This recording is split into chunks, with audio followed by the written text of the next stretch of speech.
Hello, this is Christina Yonkman, and I want to thank you for joining me today as we talk about digital citizenship. We're going to talk about why we must all become digital citizens, and today I'm going to share exactly what digital citizenship is, why it's important that we learn about it, and then how we can teach it within our school. So first, I want to share basically the definition of digital citizenship. According to Applied Educational Systems, digital citizenship refers to the responsible use of technology by anyone who uses computers, whether that's through the internet or other digital devices, to engage with society on any level. There are good and bad digital citizenship. The good is when we can engage students and teach them how to make connections, be empathetic, and create lifelong relationships through the digital world. And then the bad digital citizenship is when people or students participate in cyberbullying, using social media irresponsibly, and basically the lack of knowledge about being safe on the internet. So we're going to talk about some different concepts as far as digital citizenship and why they're important. The first one we're going to talk about is empathy. And so it is really important that as students and adults, we understand how people talk and behave online because it's pretty simple. You can't hear their vocal tone. You can't see what kind of expressions they have on their face. And we can't understand nonverbal cues. So we have to understand empathy and read into that as we are communicating online. The next concept is how the internet works. The internet is a very complex structure, and there's lots of different servers connecting to web browsers and requests through all these different wired and wireless connections. So it is really important that as students and adults, we understand how the internet works and increase our digital literacy. Because then it makes it a little bit easier to understand why we learn about safety and all of these other concepts. The next concept is understanding user data. It is important that everyone that uses the internet understands that every time you go to a website, they collect user data, and it's what we call our digital footprint. So if you go and continue to use that browser, you go back and you use it later, your history is there, and that's what we talk about as far as the digital footprint. The next concept is practicing digital literacy, and I mentioned this just a little bit earlier. It's the practice of reading and understanding information online. We have to know where the information is that we're reading, where it comes from, if it's even accurate. You are all aware that there's a lot of inaccurate information out there, scams online, and so we need to learn about that. We need to learn about ethics and how to protect ourselves and help others be protected and also prevent cyberbullying. The next concept is acknowledging that there is a digital divide. Not everyone that uses the internet or computers have the same access, and this is mostly due to their income.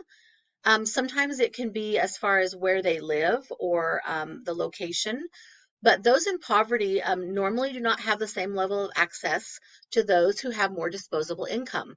And we know this is true just with our own students, as far as those students that have internet at home, those students that have a computer or a digital device at home. That's why so many schools have gone to one-on-one initiatives. The next concept is practicing digital wellness. We all know how overwhelming the internet can be, and if we're on it all day or for many hours, we know that you need to take a break. You need to take a break from all screens, whether it's the computer, the iPad, the phone, the TV, the gaming device. And we also need to learn and practice moderation so that we're not overloading our brain with it. We also need to remember to take time to exercise and eat healthy during the time that we're not using digital screens. And then the last concept I want to talk about here is securing our digital devices. We need to know how to lock and change our passwords and be safe online. That can be done through a virtual private network, which is called a VPN. And we also need to make sure that we're using antivirus software and keeping that antivirus software up to date and that is working properly to protect us and the information that we share. So as we move into, we know now what digital citizenship is and why it's important. We're going to talk about some various ways that could be used by teaching it in our school, some in the district. So the first one I want to talk about is a concept called READY, and it basically is an acronym. It's remind, encourage, accountability, demonstrate, and yes. So I want to explain each steps of those. So the first one is remind. We need to make sure that we are talking to our students and making them remember to be mindful of what information and opinions or um, statements they make public on their social media, on even through their email. We need to educate students on the negative aspects of online use because a lot of our students don't think about the hackers that are out there or the online predators. And so we need to make sure that we are educating them on all of that. We also need to encourage students to take a break from their phones and screens, just like I mentioned on the last slide, and concentrate on those school, work, family, their friend relationships. There are relationships outside of the computer. Next, we move into accountability. This acronym suggests that districts create a student digital use guide for online use, and that is something that we could publish in our um, student handbooks and also on our website. And it's also important that we have a responsible use policy. Like here in our district, we have the acceptable use policy. Next is demonstrate. We need to make sure that we are modeling as adults and teachers and staff. We're modeling good digital citizenship. And in addition to that, providing lessons about safety and the copyright laws so that as students continue to grow and move into college and get a job, they understand about the copyright laws. And then last is yes, and this was kind of an interesting concept to me. A lot of our schools are saying no. We need to lock down this on the iPad, or we need to lock down this on the internet use. These are certain apps that are not allowed. And what this concept states is that we should try to teach positive digital citizenship and allow students to use those apps that are helpful to them by teaching them the appropriate and responsible use of it. So that is our READY concept. Next, I want to talk about kind of a three-step process that we could use here in our school. And again, this is from elementary school clear up to our high school. So as a district, we need to look and define what kind of elements, as far as digital citizenship, do we want to incorporate into our curriculum. So we need to kind of do some brainstorming. Then we need to create it, and we need to get creative and come up with what type of curriculum do we want to use. And then last, we need to execute, which means adding those digital citizenship concepts in and integrating. Are we going to use them along with our existing teaching, our existing curriculum, or are we going to create something new? And so we need to really think about those three steps as far as defining, creating, and then executing. And to help us with that, there were four really good options that we could look at for some different curriculum. One is by Google, and it's called Be Internet Awesome. Another option is through the FBI, and it is Safe Online Surfing.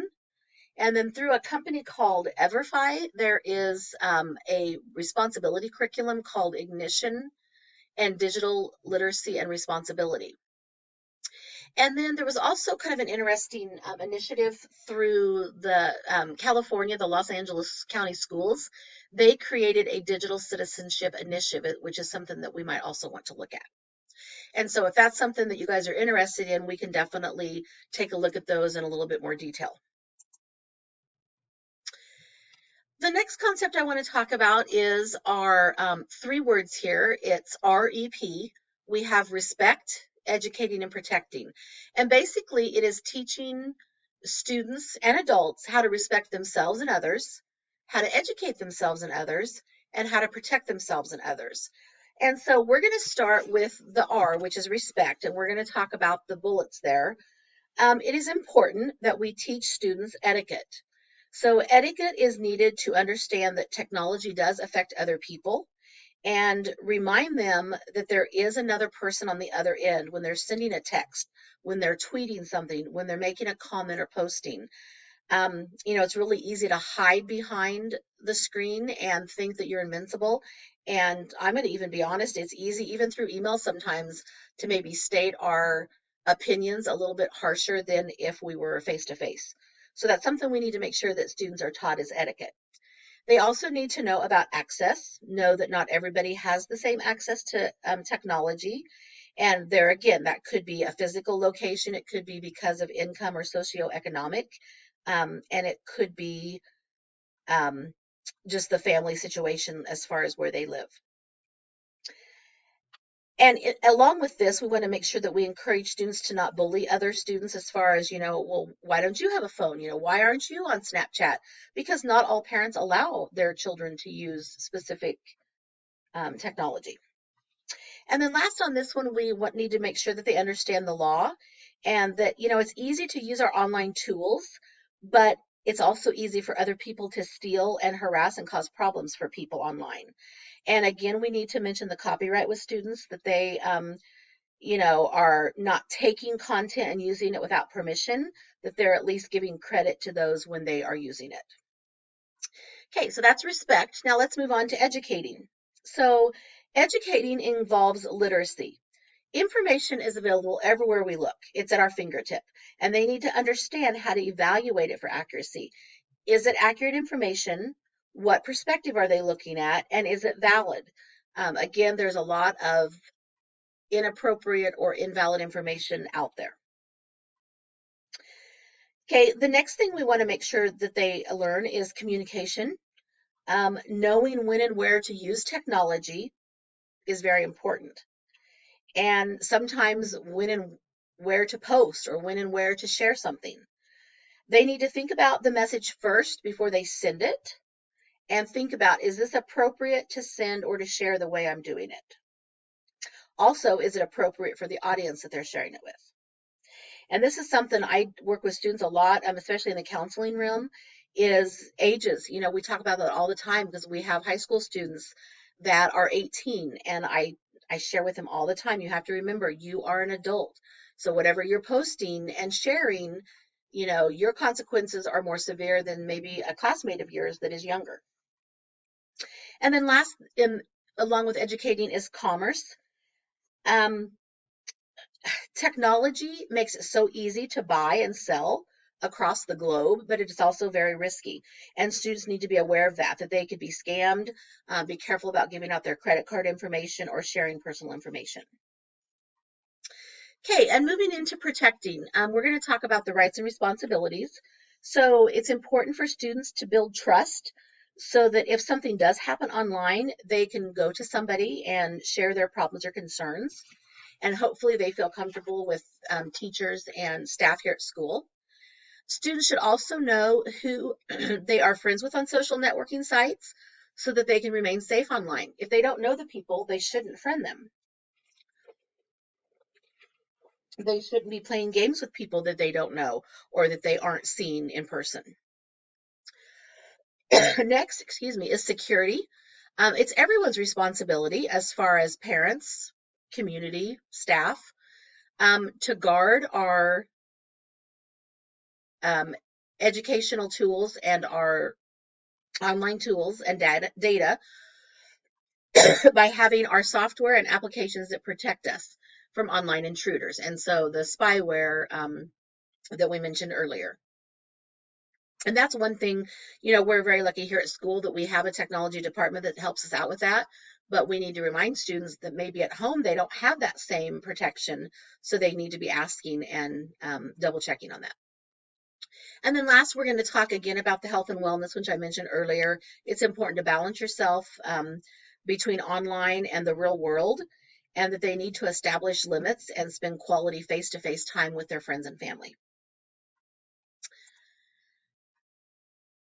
Okay, moving in, I want to share a really good program, and it's a curriculum that I have used here in our district through the counseling program. But this is one that it's very common, and it's called Common Sense Education. And so I'm going to talk in detail more about this curriculum. This curriculum is very flexible and easy to implement because it's all online. It is available free to our school. There are 6 core topics, and those topics are media balance and well-being, privacy and security, digital footprint and identity, relationships and communication, cyberbullying, digital drama, and hate speech, and then news and media literacy. So a lot of the topics that I've just already mentioned tonight, they're all covered through this Common Sense curriculum. They also teach skills and habits of the mind.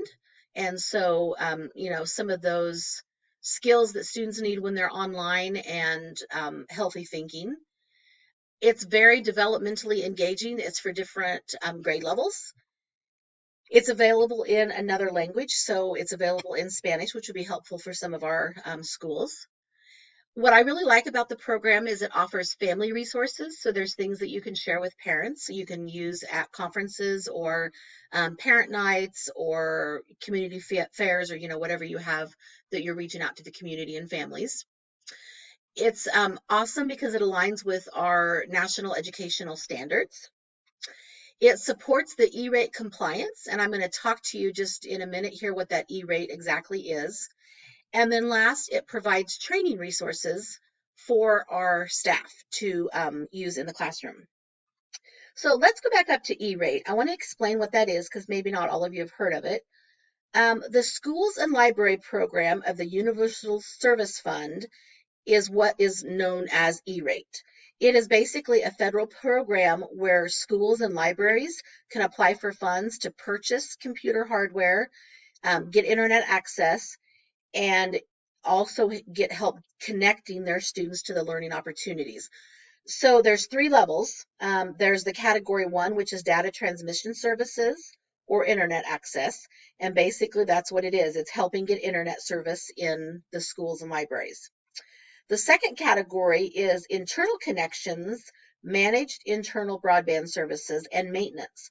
And so it covers the connection that is needed, but it also provides maintenance on those services. And then the last category is our miscellaneous, and this includes fees and charges that are necessary um, for category 1 and 2, as well as funding that's required to install it, activate it, and initially get it up and running. So it kind of depends on the school and the library what level they're at, but there is funding available that they can apply for. So this Common Sense Education is an awesome resource, and it's something that we currently use in our district, but maybe more schools want to look into it. Okay, something that was new to me, I had not heard of this, or I'm not aware of the iSafe enterprise. This is when we start talking about student data privacy. According to the iSafe enterprise, their mission is to foster a universal safe digital landscape for families, communities, schools, and users by building. And it's basically a large online identity ecosystem which creates kind of a trusting community, and it is centered around compliance and parental engagement when dealing with data of minors. So that's a lot of information in their mission, but I want to kind of break that down because there are services that are available through this. And like I said, I'm not aware of any that we specifically use through iSafe. I know we have some various things that we use like through Skyward and through some other programs, but this might be something that we want to take a look at. So as far as the iSafe Enterprise, they offer digital programming, which is basically teaching resources and curriculum that's out there that we can get into the hands of our teachers. Okay, they also have acceptable use policies that we can customize. So it's for different grade levels. We could use it among the different buildings, or we could also have a district-wide one, which right now, if I remember right, we have different ones based on different grade levels. It also has a permission slip option, which allows us to get parent approval online for different activities. So whether they're going to a sporting event or whether they're going on a field trip, it syncs with our database and our student database, and it allows us to do online permission slips, which is really handy. Next, they offer a verifiable parental consent. Basically what this is it's communication with the parents, and it explains all of our digital information that we have whether we talk about different programs, different apps, different technology options as far as iPads, laptops, various things like that.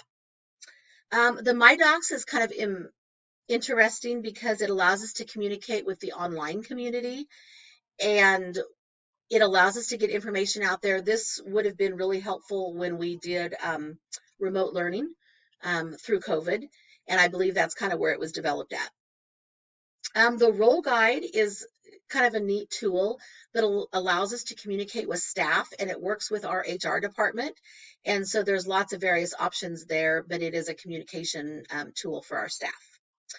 And then the last one that they have, and I'm not quite sure how to pronounce it, if it's Myok or MYOK, but it is the digital signature. And this is actually available for students, parents, staff, and the community. So there's lots of different options there where you can use digital signatures for various things throughout the district. So that is the iSafe Enterprises. So I feel like I have shared a lot of information, and there's a lot to take in and a lot to think about. But I want to share with you what I learned from this module and from this presentation. So the correlation, I really felt like this module helped me see the correlation with the standards.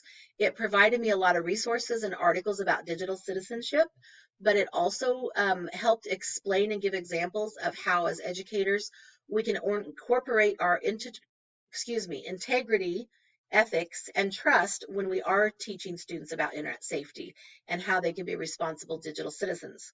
So some of the resources also provided information that will be helpful to use with our staff and families. But all of the information will basically ensure the success of our students and staff.